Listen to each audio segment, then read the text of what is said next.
Ele te deu e aquilo que Ele te entregou nas mãos para fazer. E eu hoje, Deus me deu uma palavra, eu já tinha meditado sobre ela, mas essa semana aconteceram algumas coisas, o Espírito Santo me levou de novo a esse tema. Queridos, uma coisa assim que muito nos inquieta, né? Porque muitas das vezes nós vemos tantas pessoas que paralisaram, se sentem ineficazes. Todo crente tem uma autoridade, amém? Jesus te deu autoridade. A Bíblia diz que os demônios estão debaixo da onde? Hein? Olha debaixo do seu pé, vê se ele está aí. Estão debaixo dos seus pés. A autoridade está sobre a igreja. A igreja tem toda a autoridade, mas por quê? Isso para quem está oculto em Cristo. Agora, porque muitas das vezes nós não caminhamos nessa autoridade. Nós vemos as pessoas paralisadas, intimidadas. E eu queria ir lá para 2 Timóteo, capítulo 1, versículo 6, onde o apóstolo Paulo, interessante que Paulo, ele exorta Timóteo, aqui em 2 Timóteo 1,6, alguma coisa aconteceu com Timóteo, talvez Timóteo tenha desanimado, porque o ministério desanima mesmo. Há um tempo atrás eu estava conversando com um pastor amigo meu, ele falou: rapaz, eu estou com vontade de largar tudo e sair correndo. Eu falei assim: vamos nós dois, eu e você, nós vamos sair correndo. Eu falei: rapaz, esse negócio é estressante, eu não sabia que seria assim. Eu falei assim: mas você lida com gente é assim. Gente é igual casamento, tem hora que dá vontade de sair correndo do casamento, mas você não pode. É igual filho, tem pai que quer largar o filho e sair correndo, mas você não pode. E aí Paulo, em 2 Timóteo 1,6, eu vou ver duas versões. Uma versão diz assim: por esta razão, pois te admoesto que reavives o dom de Deus que há em ti, pela imposição das minhas mãos. Outra tradução diz: por esta razão torno a lembrá-lo de que mantenha viva a chama do dom de Deus que está em você, mediante a imposição das minhas mãos. Queridos, aqui quando ele fala reavivar, é justamente acender de novo, ou manter a chama acesa. Como eu disse, durante a jornada do ministério, alguma coisa aconteceu. Timóteo era um jovem pregador, um jovem pastor. Críticas devem ter vindo, alguns devem ter questionado a sua autoridade: você é muito jovem, você é muito novo. Ou algumas observações, talvez ele fosse casado, talvez não fosse. Vamos aqui fazer um monte de suposições, né? Mas o que acontece é que ele foi paralisado, ele parou. E acontece conosco.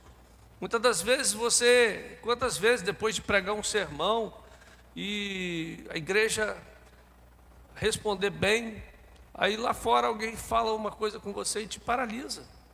Uma vez no outro ministério que a gente estava, o pastor, ele ia subir para pregar, e a igreja estava lotada, e um irmão abordou ele na porta, e despejou um monte de coisa. Ele começou a tremer, eu vi que o pastor começou a tremer, ele ia pregar, e ele falou assim: ó, eu não vou conseguir pregar. Eu falei: pastor, nossa, é muito sério, estou derrubado. Aí você vê, isso derruba, paralisou um homem de Deus que estava com uma mensagem, paralisa. Então, Paulo, ele diz aqui: olha, reaviva, ou seja, acenda de novo, mantenha acesa essa chama. Então, quando Paulo fala para acender de novo esse carisma, esse dom, é porque ele estava com certeza adormecido. Queridos, o dom, ele não opera automaticamente, ele é como um fogo e precisa ser avivado e mantido. É por isso que eu e você, nós temos que estar em constante comunhão com o Senhor e com a palavra. Porque se você não mantiver essa constante comunhão com o Senhor, o dom, ele enfraquece. É o Senhor quem nos reaquece e nos acende. Aí você se sente fraco, você se sente sem energia. Há pessoas que têm um coração puro, intenções sinceras, que acreditam que Se Deus quer que alguma coisa aconteça, ela vai simplesmente acontecer, e nós vamos ver na palavra que as coisas com Deus funcionam de uma forma diferente. Um grande pregador, Edmund Burke, ele dizia o seguinte: a única coisa necessária para que o mal triunfe é que os homens bons não façam nada. Ou seja, Deus vai usar eu e você para fazer a obra dele. Às vezes a gente fica orando: Senhor, manda um avivamento. Aí nós estamos fazendo o quê? Nós não estamos orando, não estamos buscando, nós não estamos na posição. E a gente está querendo que Deus mande um avivamento, sendo que tudo tem que começar a partir de nós. Timóteo, ele tinha um coração puro, e se você observar lá em Filipenses capítulo 2, a partir do versículo 20 até o 22, Paulo diz assim: porque ninguém tem de igual sentimento que, sinceramente, cuide dos vossos interesses, pois todos eles buscam o que é seu próprio, não o que é de Cristo. E conheceis o seu caráter provado.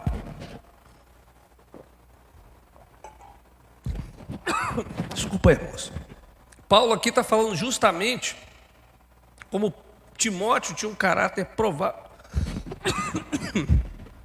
Alguém que era realmente probo no seu caráter, né? Mas Paulo, ele adverte por 2 vezes a não negligenciar o dom de Deus, não permitir que esse dom ficasse adormecido. Tem 2 perguntas que eu queria fazer nessa noite, nós vamos responder. Uma talvez não dê tempo, como nós vamos avivar, mas a primeira pergunta: o que faz o dom de Deus adormecer em nossas vidas? Você já parou para pensar nisso?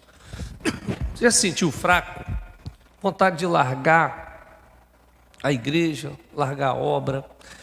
Hoje a gente vê um movimento, pessoas trocam de igreja todo dia, toda hora, porque hoje a gente tem muita igreja, né? Tem muita opção, muita bandeira, muita placa. Então a gente vê as pessoas transicionando, e às vezes as pessoas elas querem justificar que o problema está no lugar, mas o problema não está no lugar. Porque se você trocar uma árvore de lugar todo dia, essa árvore nunca vai dar fruto. Uma das primeiras vezes que eu fui na Caatinga, eu vi uma árvore, entre todas as árvores, no mês de julho, era a única que tinha folha verde. As outras, as folhas estavam todas como secas. Era a única que tinha folha verde. E eu perguntei para o sertanejo e falei: por que essa árvore tem folhas verdes? Ele falou: olha, essa árvore cria raízes profundas. Pode ficar um ano inteiro sem chover. Quanto mais fundo as raízes vão. E ela encontra o lençol freático. E ela bebe direto do lençol. Eu falei: rapaz, todo mundo seco, a terra seca, mas aquela está verde. Então não é o lugar, são as suas raízes. Quanto mais você aprofundar as raízes, mais você vai receber de Deus. Amém, queridos? Em 2 Timóteo, capítulo 1, 6, 7, quando Paulo fala sobre isso, né? E ele diz assim, continuando a sequência, né? Quando ele faz a pergunta: por esse motivo te lembro que despertes o dom de Deus que existe em ti pela imposição das minhas mãos. E ele dá a resposta da pergunta: porque Deus não nos deu o espírito de temor, mas de fortaleza, de amor e de moderação. Essa palavra temor, ela implica em várias coisas: timidez, covardia, e na Bíblia nunca ela é usada em bom sentido. Quando fala sobre temor, sempre é algo negativo. E alguns textos vai dizer o seguinte, que Deus não nos deu um espírito de timidez, mas nessa versão que nós lemos, ela fala justamente o espírito de temor. E de acordo com esse verso, Paulo está dizendo a Timóteo: o seu dom, o dom de Deus, está adormecido por causa da sua timidez. E eu fiquei pensando nisso, né? Timóteo estava com o dom adormecido por causa de intimidação. Alguém intimidou Timóteo. Os crentes que estão intimidados, eles perdem a sua autoridade no espírito por omissão. Alguém os intimida e eles simplesmente o quê?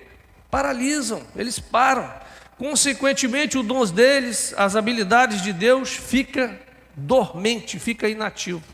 Você imagina, Deus tem algo para fazer através da minha vida e da sua vida, e por causa da timidez, por causa de algumas coisas, nós paralisamos, nós paramos e nós ficamos inativos. E embora esteja presente o dom de Deus, mas ele não está operando. É você ter uma Ferrari na garagem e você não poder andar, porque você está sem carteira, ou você está sem combustível. Queridos, eu já passei por isso.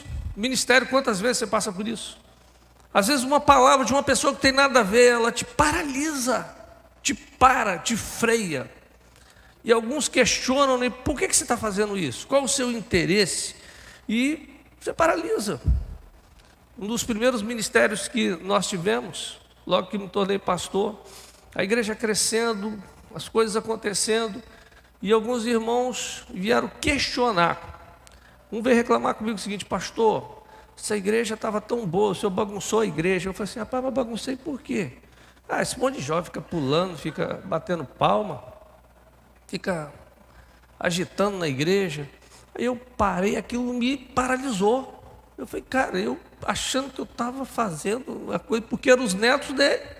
Um neto tocando bateria, que estava afastado, outro neto no contrabaixo, que estava afastado. Aquele monte de jovem, assim, mas paralisou. E foi um dos lugares que eu tive 3 pneumonias. Foi o meu primeiro ministério. E pneumonia, geralmente, ela vem por uma baixa imunidade. Você não está bem emocionalmente e você fica mal. E eu fui paralisado. E fazendo um monte de coisa, eu me senti mal. Foram uma semana intimidado com isso. Queridos, a intimidação, ela vai te tornar tímido, vai te deixar com medo, vai te aterrorizar, te amedrontar. Ela vai simplesmente te desencorajar, de coagir ou te suprimir de fazer a obra, quando nós somos intimidados. Intimidação é um ato de intimidar, amedrontar, é uma condição de quem está intimidado, uso de uma ameaça ou violência para forçar ou impedir uma ação. O objetivo da intimidade é te impedir de agir. E na obra de Deus, a gente vê muitas das vezes, a pessoa começa a trabalhar e alguém chega e questiona você: por que você está fazendo isso? O diabo, ele é muito astuto, né? Às vezes a gente acha que ele vem com chifre, com rabo, com capa, mas ele vem às vezes disfarçado de diácono, de pastor, de presbítero, de líder. É a forma como ele vem para te impedir, para te coagir, para te submeter. Porque a intimidação, ela quer subjugar você com um sentimento de inconsistente, de inferioridade, de medo. E quando você recua e se submete, seja conscientemente ou inconscientemente, você passa a ser escravo do intimidador. Aquilo te intimida. Uma vez um pastor falando comigo que ele ficou paralisado. O ministério dele paralisou por 2 anos, por causa de um jovem. Ele falou: pastor, aquele jovem, ele me lançou uma palavra. Ele falou o seguinte: você é o pior pastor que eu já vi. Ele falou: aquilo me acabou comigo. Eu falei assim: mas se eu sou o pior, eu procuro visitar. Ele começou a revisar o ministério dele todinho, e aquilo deixou ele mal. Uma palavra. Porque às vezes, querido, nós podemos ser usados pelo diabo sem saber. Nós temos que tomar cuidado como nós falamos com as pessoas, que você pode ser o intimidador. Você pode ser aquele que rouba a força, rouba a energia. E no corpo de Cristo nós temos que ser aqueles que levantam pessoas. Nós não podemos ser daqueles que derrubam pessoas. Nós temos que ser daqueles que levantam pessoas. Porque se você paralisar alguém, você paralisa a obra de Deus. Nós vamos ver isso na palavra de Deus, como isso funciona. Olha, você já não se torna mais livre para fazer a vontade de Deus, mas está condenado aos desejos do intimidador que o capturou. E ele falou: pastor, eu fazia de tudo para agradar aquele jovem, para ouvir dele uma palavra dizendo o seguinte: você é bom.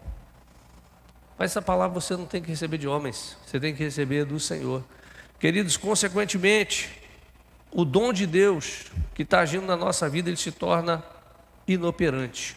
A autoridade ela foi arrancada e ela vai ser usada contra você, infelizmente.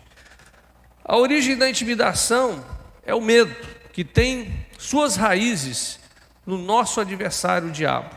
Ele é o gerador de todo o medo. Se você for lá para Gênesis capítulo 3, de 1 a 10, você vai ver que ele ataca os nossos pensamentos, imaginações, visões, e vai usar tudo isso para controlar e nos limitar. Eu queria citar o exemplo de um homem chamado Elias, um servo de Deus. Gente, a palavra diz que Elias operava no poder sobrenatural de Deus. Na Bíblia você não vai encontrar um homem com tanta autoridade, um homem que não experimentou a morte. Ele subiu aos céus numa carruagem de fogo, não foi? Você imagina, gente, o privilégio de você não experimentar a morte, uma intimidade tão grande com Deus, de Deus lhe contar as coisas. Deus falou até o dia, ó, você vai morrer. Morrer não, você vai ser tirado. Deus contava as coisas para ele. Um homem que orava e descia fogo. Pensou? Orava e descia fogo. Você ia fazer um acampamento com Elias, você não precisava levar o fósforo, né? Era só levar a lenha, podia estar molhada a lenha. Elias, vem cá, acende aí. Era o cara, gente. Uma intimidade tremenda com Deus. Eu fico imaginando um homem igual Elias. Um homem com uma autoridade espetacular. Um homem que operava num poder sobrenatural. E ele comparece, né, diante do rei, o rei casado com Jezabel, e Jezabel perverteu o povo, o coração do povo, e Elias chega para o rei e diz o seguinte: nem orvalho nem chuva haverá nestes anos, segundo a minha palavra. Que autoridade! E a Bíblia diz que foram 3 anos sem chover. Você consegue imaginar isso? Que homem, que autoridade esse homem. Ele não teve medo do rei cheio de exército, de soldados, ele não teve medo. Ele chega, ele enfrenta o rei. Pensa só, e era um rei perverso, um rei que estava perseguindo o povo de Deus. E ele passou esses anos, os anos de seca, ele passou vivendo de forma milagrosa. Primeiro foi alimentado pelos corvos. Primeiro fast food. Os corvos faziam entrega, todo dia delivery de carne. Todo dia Elias comia carne. E depois ele foi sustentado por uma viúva que só tinha pão, farinha e azeite todos os dias. E o filho dessa mulher morre.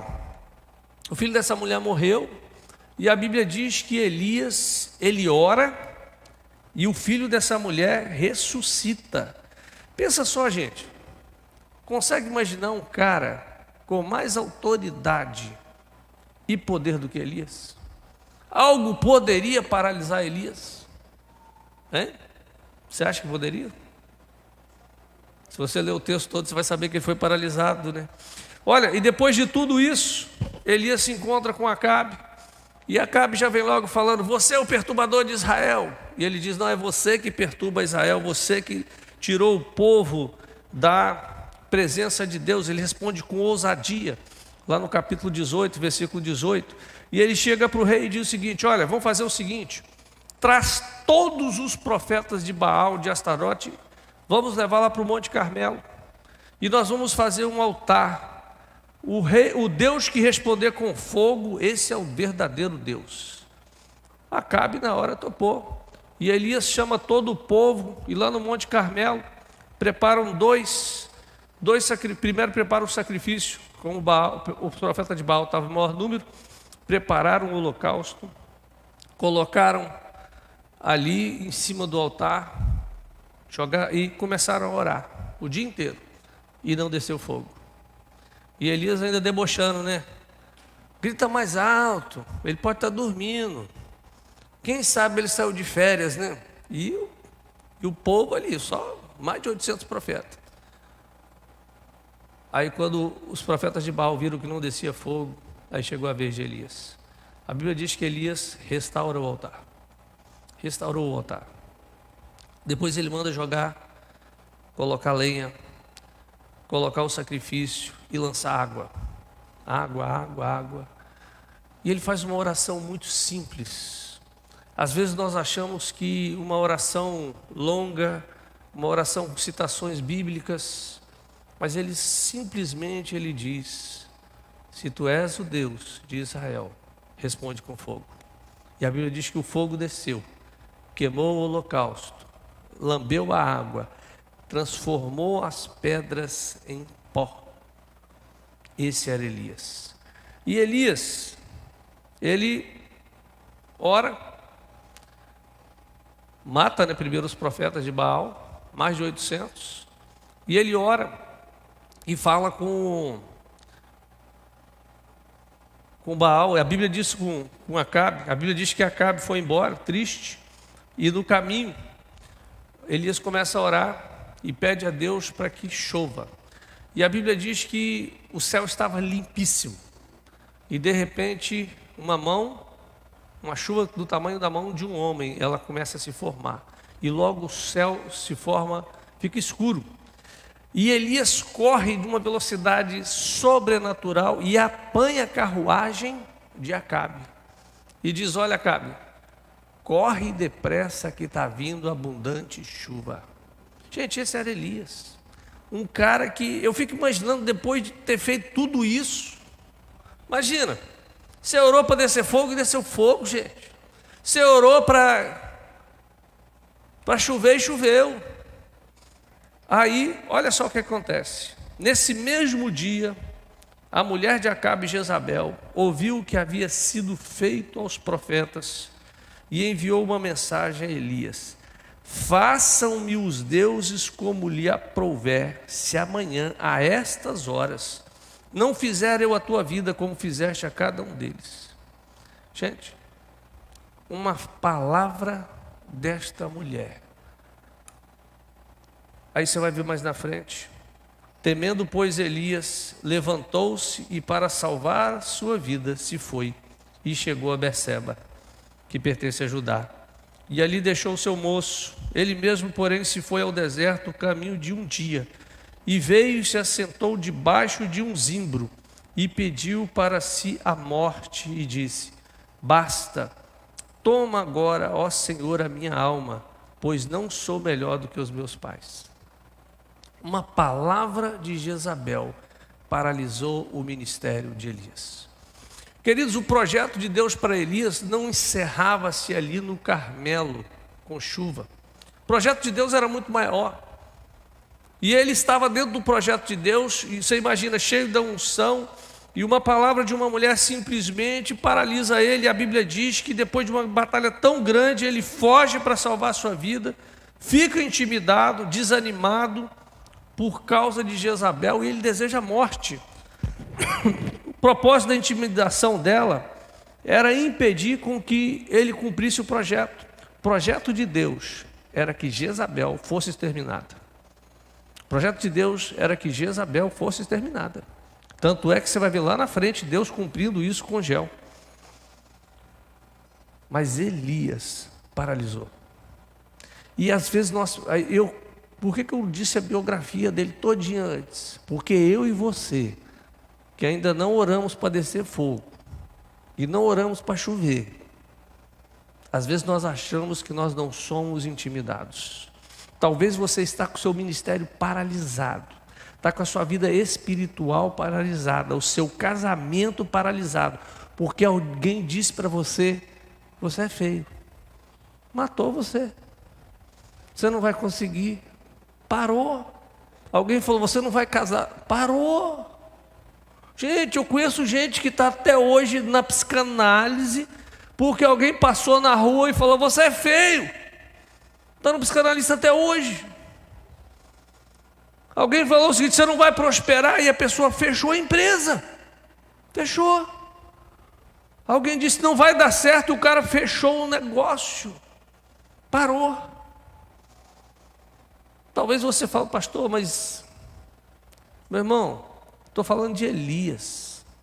Foi paralisado, intimidado por uma palavra. Às vezes é um médico, você vai no médico, o cara olha ali e fala o seguinte: rapaz, aí você para, e o nosso organismo funciona contra nós. Sabia disso?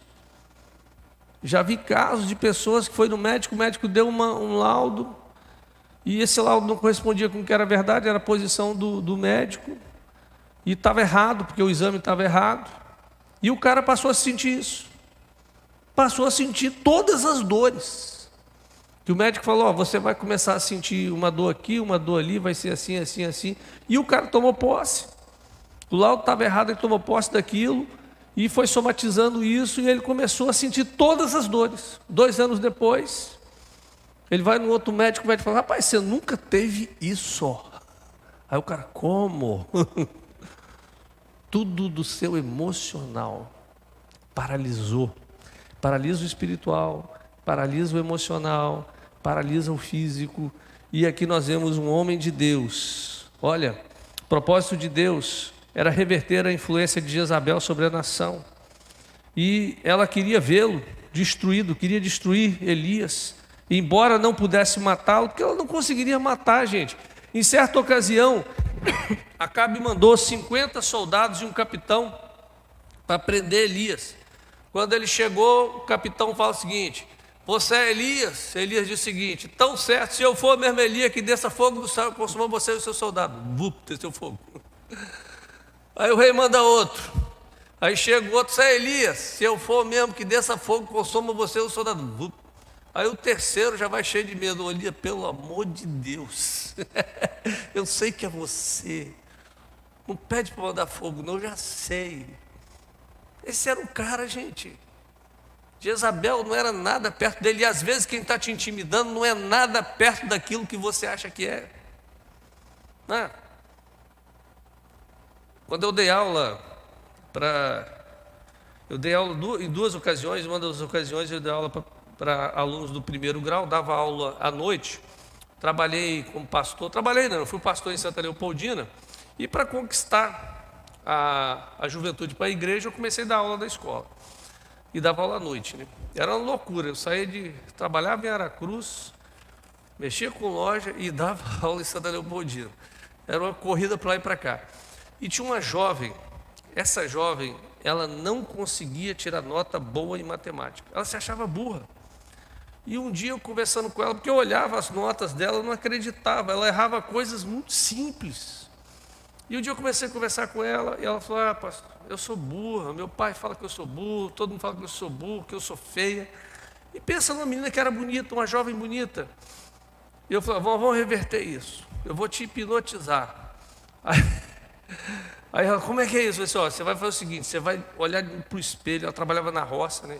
Você imagina, o pessoal acordava às 5 horas da manhã, ir para a roça, trabalhar o dia inteiro, e à noite ia para a escola. Eu falei: você vai olhar no espelho antes de dormir, e você vai se olhar no espelho e falar assim: eu sou linda. Pastor, todo dia você vai falar isso. Você vai olhar para o espelho e falar: eu sou linda, eu sou capaz, eu posso. E todo dia, diz um dia que a mãe dela chegou e falou assim: você está doida.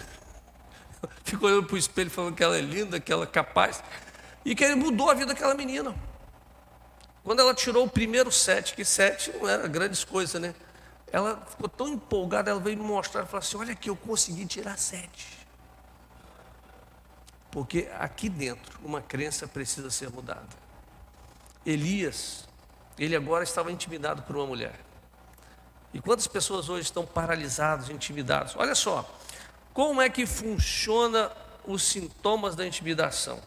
O espírito de intimidação, ele desencadeia a confusão, desânimo e frustração. O seu objetivo é fazer com que você perca a perspectiva apropriada. Tudo parece avassalador, difícil ou impossível. Quanto mais forte a intimidação, maior o desânimo e a falta de esperança. Se a intimidação não for confrontada imediatamente, ela vai fazer com que você faça coisas que você jamais faria e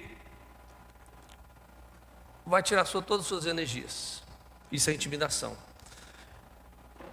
Quando a gente observa as pessoas que foram atacadas por esse espírito de intimidação, Eu falando por minha vida também, né? Eu fico imaginando como Elias se sentiu. Com certeza a mente dele deve ter ficado pesada, cansada, frustrado. Tudo que ele tinha feito de positivo, ele já começou a pensar o contrário. O desânimo chegou diante dele. E ele deve ter se perguntado: o que adianta tudo isso? O que adianta descer fogo do céu? O que adianta descer chuva? Quem eu penso que sou? Queridos, às vezes ele fica imaginando ele orando e pensando: será que Deus está me ouvindo? Por que Deus me chamou? E ele faz um pedido, né? Toma, ó Senhor, a minha alma, pois não sou melhor do que os meus pais. Estava totalmente prostrado, desanimado. É assim. E, gente, na igreja vai acontecer isso, no ministério vai acontecer isso. Não pensa você que quando você está fazendo a vontade de Deus, que o diabo vai estar feliz, não. Não pensa você. Às vezes a gente está fazendo tudo certo, da forma certa, procurando manter o ministério da forma correta, e vão aparecer Jezabels que vão dizer para você o seguinte: quem é você? Eu vou acabar com você. Vão aparecer Jezabels. E elas vão aparecer com várias formas, várias palavras, vão tentar te paralisar, roubar de você o seu chamado, roubar de você o dom que Deus te deu. Às vezes eu vejo as pessoas, elas estão trabalhando, fazendo alguma coisa na obra do Senhor, e uma pessoa faz uma observação inoportuna e para a pessoa. Irmãos que estavam em ministérios, estavam liderando, estavam discipulando, e alguém disse o seguinte: você não tem condição de discipular?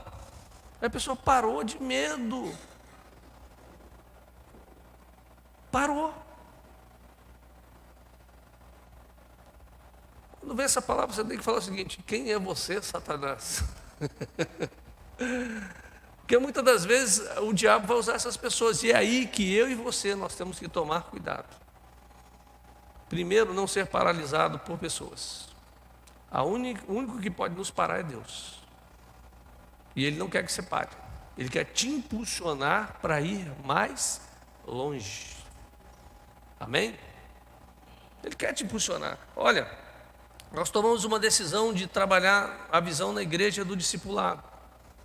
Tem gente que nem experimentou, porque isso não é legal, nem experimentou o que é o ministério discipulado, o que está acontecendo, e não fica. Porque, gente, quem não quer ser transformado não vai ficar em lugar nenhum. Quem não quer ser restaurado não fica em lugar nenhum. Quem não quer produzir não fica em lugar nenhum. Como eu disse, uma árvore para produzir frutos, ela tem que criar raízes. Tem que criar. Ela tem que aprofundar as raízes. Olha, quando nós olhamos para a nossa igreja fez 14 anos. Nós temos várias frentes missionárias, abrimos várias congregações. E nesses anos todos, a igreja avançou em várias áreas. Poderia ter ido em outras áreas. Mas quando você olha para os pastores da nossa igreja e você vê o caráter dos pastores que tem nessa igreja, você pode sentar e ter confiança. Agora aparece cada doido por aí abrindo igreja. E os caras estão botando nomes. Não tem nada a ver, gente. Quando você fala Igreja Batista, a Igreja Batista ela tem uma tradição, ela tem uma história. Existe uma prestação de contas. Você fala em presbiteriano, há uma prestação de contas. Agora tem negócio que aparece aí, o cara bota um nome, não presta contas para ninguém, já vem de divisão de não sei aonde. Dá para confiar? Não dá para confiar. Às vezes as pessoas, por causa de não criar raiz, aí paralisam o ministério. Tem pessoas que poderiam estar lá na frente, fazendo muita coisa na obra de Deus, mas pararam o ministério, porque algo as intimidou. E daí elas foram procurar outro lugar, e vão procurar outro, e vão procurar e não vão achar. Porque nós só achamos as coisas em Deus. Nós não achamos em pessoas. Queridos, nós não achamos em elogios. Não adianta, como eu falo, aqui na igreja, se eu ficar te elogiando, eu vou roubar a sua bênção. O louvor foi perfeito, mas foi para Deus. Foi para Deus. Não é para você. Porque se eles tocaram para vocês aplaudir, está errado. Tudo é para o Senhor, é para a glória dele. Não é para a nossa glória. Então, se eu chego e te elogio, te dou luz, eu estou tirando a luz do Senhor. Por isso que igreja não é lugar de receber aplausos. Igreja não é lugar de receber reconhecimento. Você vai ser reconhecido no IML. Dia que você morrer, alguém vai falar, é fulano. E no céu, porque quando você chegar no céu, aí os anjos vão te reconhecer. Mas aqui na terra não, gente. Aqui eu não posso roubar a bênção que você tem. Agora eu tenho que te funcionar. Eu não posso tirar o ânimo do seu ministério. Eu não posso chegar para você e falar assim, você está mal. Não, meu papel é te levantar, fazer com que você vá mais longe. Elias, ele foi destituído da sua autoridade quando não confrontou a intimidação de Jezabel de frente. Como resultado, o seu dom ministerial para a nação foi suprimido. E ele seguiu em uma direção que não era a vontade de Deus. Era para Elias ter ido junto com Acabe e acabado com Jezabel. Esse era o chamado de Deus para ele. O chamado de Deus para Elias, a obra tinha que ser completa. Quando eu chegar no céu, uma das coisas que eu quero perguntar, por que Elias foi tirado? Acho que Deus chamou ele para... Vamos cá, eu quero conversar com você, cara. Por que você não cumpriu o resto do ministério? Por que você foi levado numa carruagem? Você tinha que ter cumprido o ministério. Deus chamou ele para puxar a orelha dele lá em cima. Porque ele tinha um chamado, havia um propósito, havia um dom, havia uma unção, e a unção era acabar com a idolatria. E ele paralisou, porque Jezabel disse que iria acabar com ele. Olha, ele parecia um homem inteiramente diferente quando ele fugia do confronto contra Jezabel. Ele simplesmente foge e vai em outra direção. E a Bíblia diz que Elias ele para. Lá em 1 Reis 19 você vai ver. Ele cansa. Aí um anjo chega e lhe dá pão. Um pão de 40 dias que ele come e corre durante 40 dias. Não sei que pão é esse não. Mas o pão estava bom. Era barrinha de cereal não, gente. Porque ele comeu e ele caminhou mais 40 dias. Eu fico imaginando o que Deus deu a ele esse alimento. Não foi para ele ir para outra direção. O alimento foi para ele voltar e cumprir o propósito. Mas ele simplesmente vai em outra direção. E ele chega lá no Monte Horebe. E aí Deus faz a pergunta para ele: o que você está fazendo aqui, Elias? Gente, eu acho que a pior pergunta que um profeta de Deus poderia receber de Deus seria essa: o que você está fazendo aqui? Alguém, você imagina, você manda alguém fazer uma coisa e o cara vai para outro caminho, aí a pessoa volta para você com aquela cara de sonso. Aí você, o que você está fazendo aqui? Já aconteceu com você isso? Alguém manda, vai lá e faz isso. Aí você, em vez disso, você volta, aí para diante da pessoa, aí a pessoa, o que você está fazendo aqui? Porque Deus falou com Elias. Ele foi na direção oposta. Aí Deus confronta ele. Queridos, Deus, quando manda isso tudo, Deus queria que ele estivesse determinado a fazer a obra. Quando o homem tem em seu coração a fazer uma coisa, Deus não vai paralisar. Quando Balaão queria amaldiçoar o povo de Israel por causa de dinheiro e fama, tanto é que ele pergunta a primeira vez a Deus: o Senhor, eu posso amaldiçoar o povo de Israel? Aí Deus diz para Balaão o seguinte: não, rei Moabe pediu, mas você não vai amaldiçoar o povo de Israel. Balaão pergunta de novo. Que coisa, né? Quando alguém está determinado a fugir, aí tem a desculpa seguinte: Deus mandou.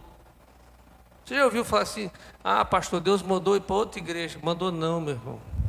Mandou não. Não manda. Deus não funciona assim. Por que Ele não te mandou ir para o Afeganistão pregar? Para lá ninguém quer ir, né? Não, é porque estou indo porque Deus mandou, não. Quando a pessoa quer fugir do chamado de Deus, não quer dizer que Deus vai parar, não. Balaão, ele queria, e a Bíblia diz lá no Números 22, que acendeu-se a ira de Deus, porque ele foi amaldiçoar o povo. Então, queridos, Elias, Deus desejava que ele voltasse e confrontasse Jezabel, como tinha feito com os profetas de Baal. Os pães não foram para que ele fugisse, mas Elias, ele queria sair da pressão que estava sobre ele. Então Deus envia um anjo até ele para lhe dar o alimento necessário para a sua jornada até o Monte Horebe. Aí, queridos, Deus chega para Elias e diz o seguinte, olha, lá no capítulo 19, volta ao teu caminho para o deserto de Damasco, e em chegando lá, unge Azael, rei sobre a Síria, Ageu, filho de Ninzi, ungirás rei sobre Israel, e também Eliseu, filho de Safate, de Abel-Meolá, ungirás profeta em teu lugar. Quem escapar da espada de Azael, Geu o matará, e quem escapar da espada de Geu, Elias o matará. A obra que Elias havia começado foi colocada em compasso de espera. Eu fico imaginando quantas coisas estão esperando até que você tome a sua decisão, ou até que Deus levante outra pessoa no seu lugar. Outra geração, depois da geração de Elias, foi a geração de Eliseu, porque Elias paralisou de medo. Um homem de Deus que paralisou. Deus manda levantar uma outra geração. Queridos, se a má influência de um líder não for confrontada e não for dado um fim nela, é apenas questão de tempo até que a maldade se infiltre até alcançar os que estão sob a sua autoridade. Jezabel precisava ser paralisada. Aí eu vejo lá em Marcos 3:25, quando Jesus ele diz, sobre o valente. Queridos, o valente que guarda a casa, ele tem que ser derrubado para que a casa possa ser conquistada. O valente é o líder, e a casa que ele domina é o território de influência, e ninguém pode entrar na casa de um líder e saquear os resultados da sua influência, a não ser que paralise o líder. Assim estava acontecendo na casa de Acabe, assim estava acontecendo com Israel. Israel parou, porque Jezabel e Acabe dominavam espiritualmente Israel. Deus tinha um propósito para Israel. O propósito de Israel sempre foi ser bênção para todas as nações. Às vezes eu fico pensando, o tempo de Jesus voltar, Jesus nascer, a primeira vinda de Jesus, será que não foi atrasado por alguns homens? Pode ter sido. A volta de Jesus não pode estar sendo atrasada por minha causa e por sua causa, porque a gente paralisou. Um parente seu poderia estar sido convertido hoje, está se convertendo e não foi porque você está paralisado, porque você não está satisfeito com o lugar e a posição que você tem. Você parou para pensar nisso? A nossa paralisia espiritual. Se a gente fala o seguinte, eu estou no ano sabático, meu irmão, não tem ano sabático na obra de Deus, não. Até que Ele volte, nós temos um chamado para cumprir. Não tem esse negócio de esperar, não, pastor, tem que esperar um avivamento. O avivamento é você, meu irmão. Se você não botar fogo, o negócio não acontece. Se você não agitar o barco não vai. Ah, pastor, ano que vem eu vou começar aquele ministério. Meu irmão, é hoje, sei lá se eu vou estar vivo ano que vem, né? Tudo nós ficamos protelando a intimidação. Mês que vem eu começo, ano que vem eu faço, eu vou fazer isso, e vai colocando empecilho. E queridos, a coisa nunca vai. Estamos intimidados pelo tempo, intimidados pela falta de recursos. Esses dias agora no discipulado, a gente tem estudado um material sobre mordomia. Gente, tem falado comigo de uma forma muito especial. E no primeiro estudo, quando falou da parábola dos talentos, aquilo me incomodou até hoje. Porque um tinha um talento e enterrou, o outro tinha 2 e lutou, porque o que tinha um falou o seguinte, o servo é mau, ele colhe onde não planta, o negócio ali é sério, eu vou enterrar porque depois eu entrego. O que tinha 2 correu risco, investiu, trabalhou, duplicou. O que tinha 5, você imagina, trabalhou mais ainda, duplicou, virou 10. E uma coisa que Deus, quando chegar a sua vez, quando Ele for conversar com você, chamar ombro no ombro, face a face ali, tete a tete, face. O que ele vai falar com você? Meu irmão, Cadê o talento? Tem gente que está com 5 talentos guardado, enterrado. Se está do seu lado, não olha para ele não. Tem gente que tem 1 talento e está voando. Meu irmão, o que Deus te deu para fazer, faz. Mas pastor, e o recurso? Meu irmão, a prata e o ouro pertencem ao Senhor. Ele é dono da prata e do ouro, o dinheiro é de Deus. Nada paralisa a obra. Imagina, nossa igreja todo mês mantém missionários. A gente mantém. E chegou uma época que nós tínhamos 18 congregações. Temos que voltar. Deus está me cobrando tudo isso, gente. Está me cobrando esse negócio do discipulado. Me apertou ali mais reviva. Tem que fazer mais reviva. Nunca cobramos um reviva. E sempre fizemos. E vamos fazer agora, final do mês que vem, em novembro, nós temos 2 revivas já encaminhados para fazer. Deus não nos deu um espírito de covardia. Não nos deu um espírito que Ele nos deu, um espírito totalmente diferente. Nós temos que ser ousados, nós temos que ser valentes. Queridos, nós vemos hoje nos lares pais que são intimidados por seus filhos. Pais que paralisaram, tem filho mandando em casa. Esses dias eu vi um menino de 5 anos mandando no pai. Eu fiquei assustado, mandando no pai e na mãe. Eu falei, meu Deus do céu. Um amigo meu esses dias falando comigo, falando, rapaz, eu quase bati no meu filho, porque a minha neta bateu na cara dele, ele não fez nada, ficou rindo. Eu ia bater no meu filho. Eu falei, já ia bater no meu filho. Eu falei assim, mas eu parei, pensei, orei. Paralisou. Tem filho paralisando o pai, tem esposa paralisando o marido, tem marido paralisando a esposa. Paralisaram dentro de casa, pararam. O que tem que fazer, queridos?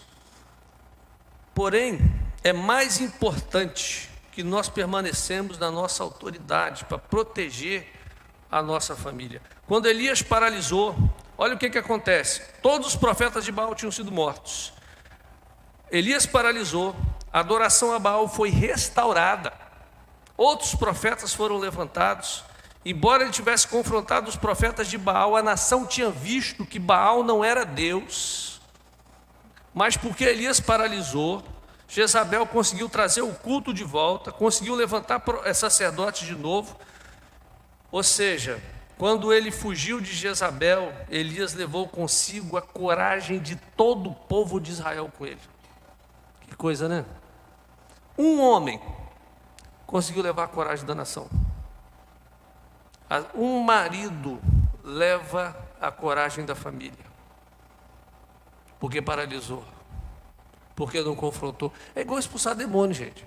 Tem gente que o demônio manifesta, aí a pessoa vai, sai. Não vai sair não, o diabo vai ficar assim, eu saio não. Sai, bobo. Aí tem gente que acha que olha e expulsa demônio. Um dia eu fui numa igreja, estava pregando, aí o demônio manifestou e bateram 1 litro de óleo, um endemoniado lá. Não saiu não. E joga óleo daqui. Eu falei assim, gente, e não vai sair não. É autoridade. Você tem que ir no nome de Jesus com autoridade. Você chega na autoridade. Os irmãos que foram nos primeiros Reviva lembram, a gente tinha, eu nunca esqueço, o Junão hoje mora fora do estado, e o Junão não Reviva, na hora que foi expulsar demônio, e o Junão, ele é desse tamanho, né? É gigante, um colossal ele. E quando ele chegou diante do cara com a mão desse tamanho, sai! O cara, na hora o demônio foi embora. Até eu fiquei paralisado. Falei, rapaz, sai tudo. Autoridade, cara. Agora vai lá, sai. Vai sair não. Começa a bater boca ainda. Meus queridos, nós temos que entender que aquilo que está sobre a sua vida, você não pode deixar adormecer. Tem que reavivar o dom. Quando ele foge, Jezabel restaura o culto. Elias leva a coragem do povo de Israel. Acabe morreu, e olha o que acontece. Seus 2 filhos que reinaram após ele continuaram a desencaminhar a nação, aprofundando em idolatria. Agora olha só, 2 homens que não abriram mão da autoridade. Elias fugiu da fonte com toda essa perversão e corrupção. Aí Deus levanta Geu, ele mata Jezabel, ele não foi influenciado por ela, e eles mataram todos os 70 filhos de Acabe, e mataram todos os adoradores de Baal, a fio de espada, destruíram o templo de Baal, queimaram os artigos sagrados, quebraram a coluna de Baal, derrubaram o templo, transformando num depósito de lixo. Tudo o que Elias tinha que fazer, Geu foi fazer, porque Elias foi paralisado. Assim, Geu exterminou de Israel a Baal. 2 Reis 10, 28. Queridos, há muitos relatos no Antigo Testamento com relação a isso. Mas olha, o que eu queria que você entendesse nessa noite? A autoridade está sobre a sua vida. Você não pode negociar ela. Essa autoridade que Deus te deu, ela está sobre a sua vida. Ela é maior. O chamado que Deus tem para você é maior. E às vezes por causa de palavra, de picuinha, de bobeira, nós estamos paralisando a obra de Deus. Nós estamos deixando o ministério, nós estamos abandonando família, nós estamos abandonando casamento, nós estamos abandonando aquilo que nós deveríamos fazer. Porque uma palavra foi dita, e às vezes uma palavra é pior do que uma flecha, simplesmente paralisou. Eu queria orar agora, eu queria orar com você. Talvez você está paralisado no seu ministério, no seu chamado, porque alguma pessoa falou, e gente, eu ouço direto críticas. Crítica. Você tem que olhar o seguinte, a questão quem está criticando e a sua posição em Deus. Quem está criticando o seu ministério, está criticando é Deus, não é você. Porque se Deus deu um chamado para você e a pessoa está criticando é o seu ministério. É Deus, não é o seu ministério. Eu fico imaginando Ana, diante do profeta Eli, do sacerdote Eli. Eli era sacerdote de Israel. Um sacerdote que tinha sua casa totalmente bagunçada. A Bíblia diz que os filhos de Eli corrompiam o que era santo. Eles corrompiam o que era santo. E o que acontece? Eli não era questão moral para falar para o povo de Israel, mas havia uma autoridade sobre a vida de Eli. Uma autoridade que foi dada por Deus, havia um título, ele era sacerdote. Ana, quando chega diante de Eli, e ela está orando, e Eli, debochando, diz o seguinte: você está bêbada, mulher? Essa hora do dia você está bêbada? Ana diz o seguinte: não, meu Senhor, eu estou aqui intercedendo diante de Deus. A Bíblia diz que Eli vira para ela e diz: vá em paz e que Deus te conceda o desejo do seu coração. Naquela noite, Ana engravidou. Havia uma autoridade sobre ela. Então, quando nós andamos em autoridade, é essa autoridade que vai fazer acontecer. Líderes vão errar, pessoas vão falhar conosco, mas nós não podemos ser daqueles que diminuem pessoas, nós somos daqueles que abençoam e levantam pessoas. Deus tem um chamado para a sua vida, meu irmão. E esse chamado, eu não vou fazer ele. O chamado de Elias se perdeu justamente porque ele paralisou. Eu fico imaginando, olha, mais de 850 profetas, sacerdotes mortos, o povo empolgado, Elias paralisa o povo todo. Aí passa-se um tempo longo, até que Geu mate todos os profetas de Baal, destrua o templo e restaure a posição de Israel. Tudo que Elias tinha que fazer, outro teve que fazer. O que está acontecendo às vezes na sua vida? Quantas pessoas poderiam estar sendo convertidas na sua casa, na sua família e não estão? Porque você está fugindo da sua posição. Vamos ficar de pé. Quero orar.